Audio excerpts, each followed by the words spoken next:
To, jak vždycky slyšíte, že u nás všechno sluníčkový a všechno jde jak po másle, tak tentokrát byly i slzy. Tak jsem jako navrhnul, ale pojďme jakoby sehnat párovýho terapeuta. Jak jsi cítil, že jsi věděl, že jedeš zase do takhle intenzivního točení? Jsem si prostě na první scénu musel píchnout 3krát injekci. Kolik jsi teda tam zvládnul natočit scén za ten týden? Jsem měl jako naschedulovaný jako 3 scény denně. Byli tam někteří, kteří udělali 17.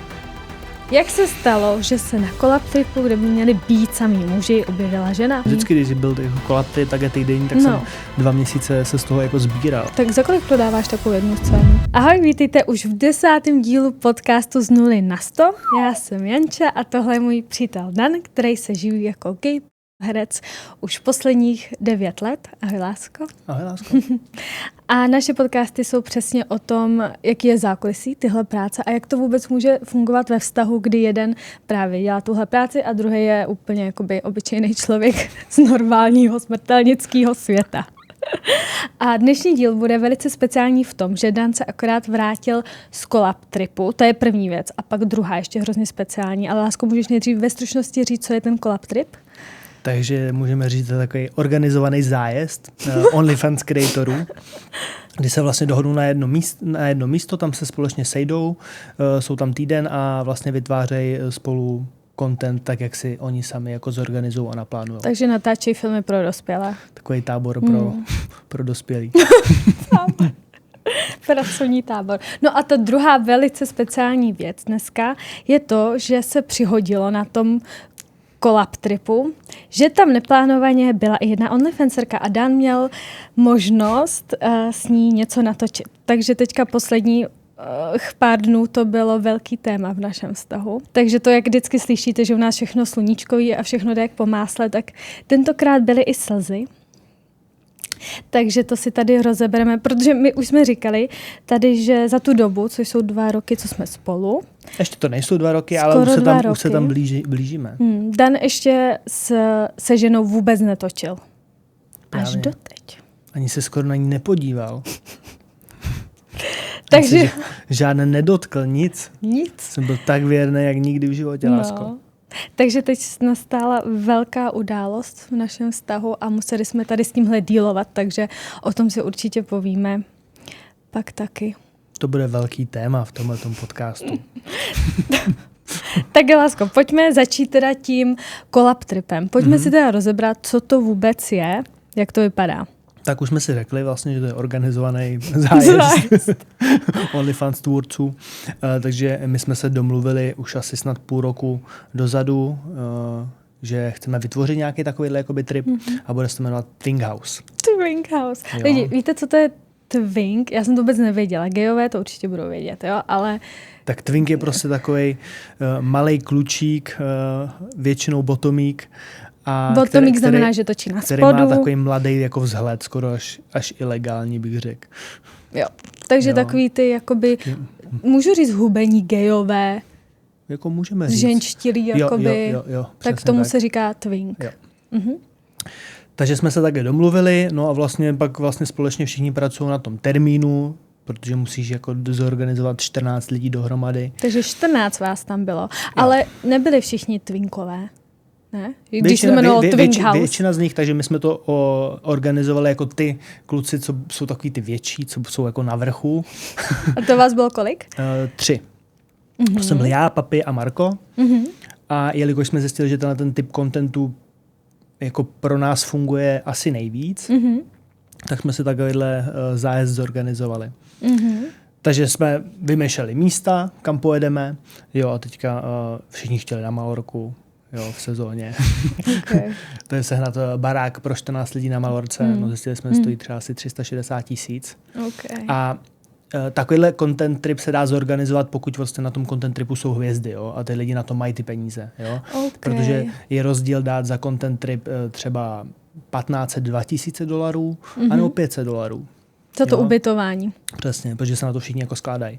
Takže jsme vymysleli, že budeme ve španělských horách. Úplně na samotě u lesa, což je taky strašně důležitý jakoby faktor, protože sice třeba ve Španělsku to není nelegální ta práce, ale na druhou stranu OnlyFans má nějaký jakoby pravidla, že tam nesmějí být jako další lidi, každý člověk, který vlastně na tom videu je, tak musí být jako tagovaný. Nesmí být public. Jako. Zároveň, když máš jako sousedy, který ti vidí na zahradu nebo na barák, tak ty s tím můžou mít problém, můžou volat policii. Jo, to se nám taky několikrát stalo, takže jsme hledali takovýhle odlehlejší místo, to jsme našli. No a zadali jsme termín, vybrali jsme platby, to je taky jako důležitý, protože vlastně na takovémhle tripu se musí najít jeden člověk, který to celý jako veme na sebe, ten začátek, jo. Takže ty na svůj Airbnb account musíš jako pronajmout tu vilu a ze svý kapsy dát prostě 120 000. To byl ty, viď? Jo, takže kámoši mě oslovili, hele, víš, nám už smazali ty účty, tak nevzal bys to na sebe, tak to jsem hnedka říkal, že na svůj jako účet to nebudu brát, takže jsme zakládali jako i jiný účet. Dobrý. A kdyby jako vlastně přišlo to nejhorší a někdo si stěžoval, tak vlastně tam ty OnlyFans, teda Airbnb účty prostě mažou. Takže jste zarezervovali nějakou obří vilu? Dobře, no, tak prostě byl to barák a vešlo se tam 14 lidí. No. A muselo to být asi i nějak hezký, ne? Protože když tam natáčíte, tak to nechcete dělat prostě... Jo. Co jako na tomhle baráku bylo jako specifické, jsme měli vlastní les, vlastní fotbalový hřiště, vlastní bazén a fakt to bylo jako na samotě u lesa, jo. Měli jsme teda přes pod barák, taková vila na kopci, která viděla, ale na náš jakoby pozemek, ale my jsme měli štěstí, že v tohleto období všichni jezdí spíš k moři, takže tam nikdo nebyl. Tak na to jsme měli štěstí. Takže to se obešlo bez problémů. Jo, vůbec jako žádný problém. Ani jako majitel byl v pohodě. Ten byl úplně v pohodě. Ten se tam několikrát... A ten nevěděl ale ne, že co tam děláte? Ale podle mě každý, jako, to byla tak malá jako vesnička, že si vlastně přišel na náměstí a tam byly ty 3 jediný obchody, které v té vesnici jsou, že jo. A my po pár jakoby dnech jsme jako pochopili, že ty lidi musí vědět, o co se jedná, protože vždycky jsme jako točili na té zahradě, tak jakoby přes ten plot jako ozývají zvuky, že jo. A tam prostě ty lidi jako chodili po té polní cestě okolo našeho plotu. Takže si myslím, že někdo něco musel slyšet. A hlavně, když prostě přijdou lidi s takovým jakoby výzorem jako do toho městečka, tak myslím, že ty lidi si to hodně rychle spojejí. Jo, a ještě když se nás vlastně ptali, kde teda zůstáváme, jsme říkali, že v tomhle velkém baráku s bazénem, tak jim to musí být jasný. No. Ale vím, že tam stával majitel, ten byl nadšený z mojí motorky. A pak vlastně z té slečny, co tam byla. Takže jako neměli s tím problém. Okay. A když jsi říkal, že jako tam musí být hvězdy, aby se to zaplatilo, tak jako fakt všichni byli jako velký OnlyFans creatoři. To jsem myslel, když chceš mít ten barák prostě na Malorce za 360 000, tak to nemůžeš prostě dělat jakoby s malýma creatorama, pro který jako ten budget je jako příliš velký. Jo. Ale tak vy 3, že jo, vy co jste jakoby nahoře byli, jste ten Papi, ty a Marko, tak vy jste asi jakoby hvězdy. Jasně. Ale... A ty klučíci, ty jsou nějaký menší kreatoři. Jo. Takový jako začínající bych řekl. A tak ono to je asi lepší, že jo, že už máš pravděpodobně natočeno se všema slavnýma, ne? Nebo... A úplně se všema, ne? Jako jsou tam, je tam pár jako men, který vím, že bych ještě mohl natočit, ale no. A ty jsi mi říkal, že mimo tyhle 3 se tam stavil ještě ten Malik. A jo, tak to byl čtvrtý. To je zajímavý týpek. Taky... To je ultra hvězda. No to o něm řekni. Ten vypadá, jak kdyby ho maminka koupila v růstovém hormonu. On je obrovský, on má obrovskou hlavu, obrovský ruce, obrovský krk, obrovský všechno, obrovský péro. A je hrozně jako specifický, jo. Vypadá jako strašně dobře, takže on na Instagramu, když si udělá fotku svého obličeje, tak na to má 30 000 lajků. Jo. Takže to je jako ultra jako virální člověk. A ty jsi říkal, že on tenkrát dostal úplně brutální nabídku. Jo, no, on jak je obrovský, tak je samozřejmě vždycky jako na vrchu, že jo. Jo, a takový jako dom top, že prostě ty jako spotky zmastí strašným způsobem. A vím, že jsou tenkrát jakoby všechny ty agentury snažili přimět tomu, aby on natočil na spodu. A vím, že mu jako za to zaplatili $50,000 za scénu. To je kolik? To je prostě $1 milion. $1 milion za to, že udělá jednu scénu, kdy bude dole. A udělal to? Myslím si, že jo. Hostý. A pak už nikdy? Pak si myslím, že už nikdy. Teďka vím, že o tom nějak se jako bavil, že by natočili jakoby s Papim spolu, ale to nevím, jestli by někdy dopadlo. Okay. A tak ty jsi taky říkal, že jsi s ním chtěl natočit. Já jsem to měl v plánu jako takovou jako závěrečnou scénu vlastně na spodu, jak by se jako s těma fanouškama tímhletím stylem jako rozloučil. Jo, jako zakončení kariéry tvojí, myslíš? ale vím, že už jsem byl v takovém jako i mindsetu, že jsem jako nechtěl točit a vím, že jsem měl ty zdravotní problémy, takže a to naše dohadování trvalo už takovou dobu, že jsme se nakonec nedomluvili a už se to tak jako utišilo. No. A už nebudeš ani nikdy? Hele, jakoby začal jsem nad tím znovu jako uvažovat, že bych natočil tuhle poslední scénu. Tak uvidím, no, jak se to ve mně rozleží, protože vím, že jsme natáčeli i tu teda bisexuální scénu s tou slečnou, kdy já jsem teda jako i dostával po kolika snad 2,5 letech. A překvapivě to bylo v pohodě, bez žádných jakoby zdravotních komplikací. Takže v ten moment jsem začal jako uvažovat, říkám si, tak tuhle jednu scénu, že bych ještě natočil. Ale jako potřebu to, no jasně, nevím. Spíš bylo by to jakoby pro fanoušky. Jako, že by to bylo fakt oficiální jako ukončení. Víš, protože já jsem takhle jakoby to vyšuměl, že jsem natočil nějaký scény na spodu a pak jsem je přestal dělat. A spíš jsem jako se od toho jako utekl, víš? A nikomu jsem nic neřekl. Víš? Takže myslím si, finální rozloučení pro fanoušky. Jo. Že už tě nikdy, že teď naposledy tě uvidějí na spodu a pak už nikdy. Jo. Už mám vymyšlený i scénář, který je jako tematický. Hustý. To bys možná měl, lásko. No. Jako bylo by to dobrý, no, ale... Ne, no přesně, jako, že nemá smysl to pušovat, když to jako už nechceš dělat. No a ještě k těm twinkům, který tam byli, tak ty jsi mi říkal, že spousta z nich tam je, aby si vydělali na prostě něco jiného, nebo jestli o tom můžeš popovídat. No, to mě vlastně překvapilo, že jako někteří OnlyFanceři prostě dělají ten OnlyFans, protože to baví a chtějí jako generovat ty prachy pro sebe a kupovat si prostě věci. Jo, ale pak tady byli asi zrovna 4 kluci, který jako jeden si platil školu, protože jako utekl od rodičů, druhý si platil taky Erasmus, jelikož zjistil, že je gay a jeho rodiče jsou silně jako věřící. Tak odjel prostě, myslím, že z Argentíny a šel studovat někam do Německa. A pak tam byli 2, kteří si jakoby financovali hudbu. Jo. Dost podobně jak já vlastně teďka si financuju motorky. To jo, no. Vlastně z tohohle, takže to mě přišlo hezký. No a řekni, jak vypadal teda takovýhle běžný den, když jste tam prostě 14 lidí na jedné kupě kluků, plus 1 slečna. No takhle, tak z začátku vlastně jsme se A jak dlouho jste tam byli ještě, promiň, to jsme podle mě nezmínili. 5 dní, 6. Týden. To je skoro 6 dní je týden. Podle mě týden. To je malý týden.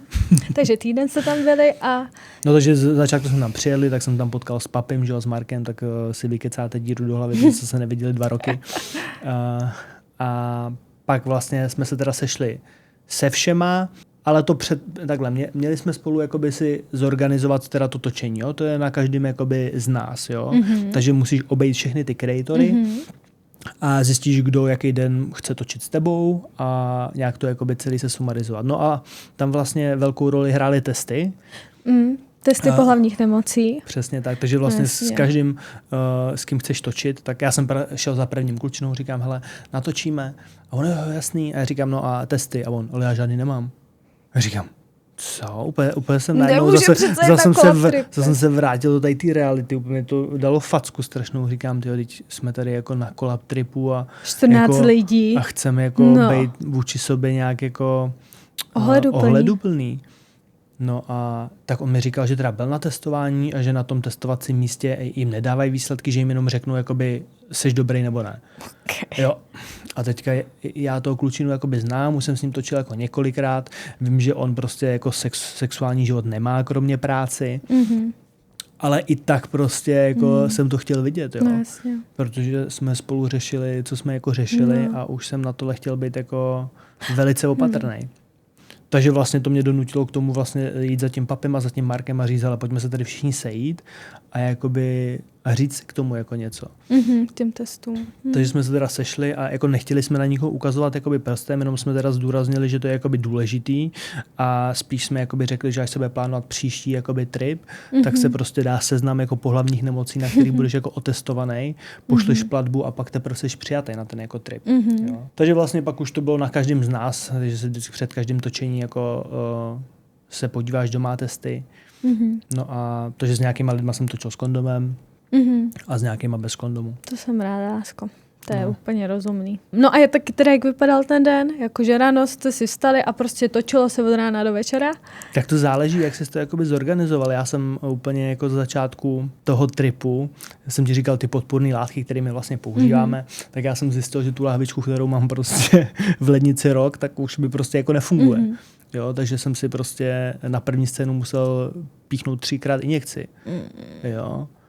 A furt to bylo takový, jako, že jsem se skoro jako natrápil. A předtím jsem byl zvyklý, že když jsem se píchnul jednou, tak jsem otočil 3 scény po sobě. Takže jsem takhle vlastně natočil jeden den, pak možná i druhej. A říkal jsem si, že už takhle jako nemůžu, protože jsem najednou ho měl jako rozpíchanýho a měl jsem tam modřiny a byl jak Bagdád po náletu. tak jsme řešili, jako, kde to teda seženeme. Protože vím, že papi měl nějakou svoji dávku, o to se nechtěl moc dělit, protože to měl tak jako vypočítaný, což chápu. A tak nám ale doporučil jako právě urologa v Barceloně. A to byl fakt jako zážitek z celého toho tripu, asi největší, že jsem mu jako napsal, že jsem teda od toho papiho a že mám tenhle ten problém, že potřebuji a že to potřebuji urgentně, jelikož prostě jsem na collab tripu a jako potřebuji co nejrychleji točit. No a ten pán mě prostě začal odpisovat třeba v 11 večer, když si toho všim těch zpráv. A bavil se se mnou třeba do 1 do rána. Jo? A domluvali jsme schůzku hnedka na ten druhý den, kdy on jako nebyl v práci a že se se mnou sejde jakoby u něj před barákem v kavárně. Úplný nadšenec. No, takže to jsem úplně jako čumně říkám, tyhle, to musí být teplej, jo. Tak jsme se tam druhý den vlastně vydali s kamarádama a protože Franko třeba potřeboval, nebo Marko potřeboval.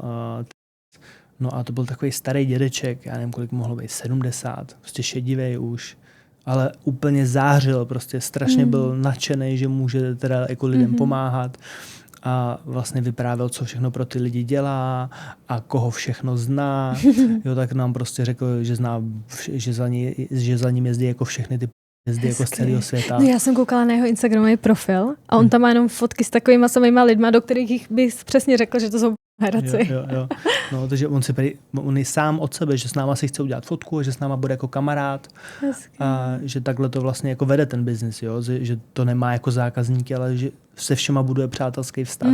Super. Jo, tak nám tam prostě odprezentoval různý jako látky a vlastně odprezentoval nám i ten jak se to míchá, z čeho a že je prostě třeba 10 různých verzí, což já jsem předtím ani jako nevěděl. To je super, že to máte, jakoby, konečně máte nějaký ověřený zdroj, od kterého to můžete brát. Nějaký lékáren. Takže nám pan říkal, I'm father of many. Říkal, že má spoustu dětí a má je vlastně proto, že pomáhá jakoby těm párům vlastně otěhotnět. Jo, a fakt na něm bylo vidět, jak ho to strašně jako těší pomáhat. Pak nám třeba vyprávěl, že k němu přišel takový jako arabský šejk, že 80letý, který má prostě 9 žen a že už prostě už jako nefunguje, že mu tam namíchal ten aby všechny mohl obšťastňovat, že byl úplně nadšenej. Jo a vlastně tomuhle přímo jako zabudoval nějaký jako tělísko do pindoura, že tak na stehnu jako zmášneš tlačítko, postaví se ti, zmášneš a spadne ti. Až takhle může obšťastňovat těch svých 9 žen. Přesně tak. Tak to určitě musel operovat i spoustu jako transgender lidí. Mě tak napadá. To nám jako neříkal, ale určitě se za něm někdy spolu podíváme a co všechno, protože on říkal, ať k němu přijdu, že mě udělá jakoby sken, zjistí, jestli jsem jako 100% zdravej, že mi udělá na všechno testy a takže fakt z toho jsem byl jako úplně očarovaný. Hezky. Takže nám dal prostě látku a my jsme šupajdili zpátky do hor točit. Tak o tom natáčení konkrétním se ještě budeme bavit. A já jsem se totiž, Lásko, před několika minutama ptala na to, jak vypadal ten den. No takže jsem ti říkal, že vlastně ty první dny to vypadalo tak, že jsem každý den natočil jednu scénu a pak jsem tam tak jako zevloval, natáčel si jako reelska, kecal spíš s ostatníma, že to nebylo až tak jako intenzivní a pak když jsem měl ten tak už jsem měl jako naschedulovaný jako 3 scény denně, jo. Takže se točily prostě nejenom jako filmy pro dospělí, ale i jakoby reelska, content, fotky. Sítě. Ty jsi přivez i krásný fotky. Hráli jsme fotbal, cvachtali jsme se v bazénu. Tak to bylo skvělý. No tak to se dostáváme k nějakým jako pocitům. Pojďme si říct, jak jsme se cítili předtím, než jsi tam měl jet. My oba, protože jak dlouho jsi nebyl na takovémhle collab tripu? Já vím, že jsem řešil, že vlastně s tím Markem jsem měl poslední scénu A to bylo zhruba 9-10 měsíců nazpátek. To bylo poslední, jsem natočil nějaký video. Ale to bylo prostě jeden člověk, jeden den, jedna scéna. Ale jako na collab tripu, takovýmhle. To už, co jsem tě poznala, tak jsem nebyl, viď? Ne. Jsem byl jako v Praze na pár dní. Jako už to bude nějaký rok. Asi. Tak jak jsi cítil, že jsi věděl, že jedeš zase do takhle intenzivního točení? Jak se stalo, že se na collab tripu, kde by měli být samý muži, objevila žena? Mě ta ayahuasca ukázala nauce mít rád tu práci. A já doma u té práce, ty vole, budu jenom přemýšlet nad tím, jak teďka si to tam Dan úplně užívá s jinou ženou. Kolik jsi teda tam zvládnul natočit scén za ten týden? Mně vlastně chyběl ten pocit toho dělat něco, v čem jsem jako dobrý a co má za sebou jakoby ty výsledky. Já nevím, jako jak se budu cítit, když najednou teď budeš jako intimní s jinou ženou. Že se nedokážu jako na tebe nacítit, tak jsem jako navrhnul, ale pojďme jakoby sehnat párovýho terapeuta. No, ale mně přišlo právě jako funny, jak jsme se k tomu jako dostali.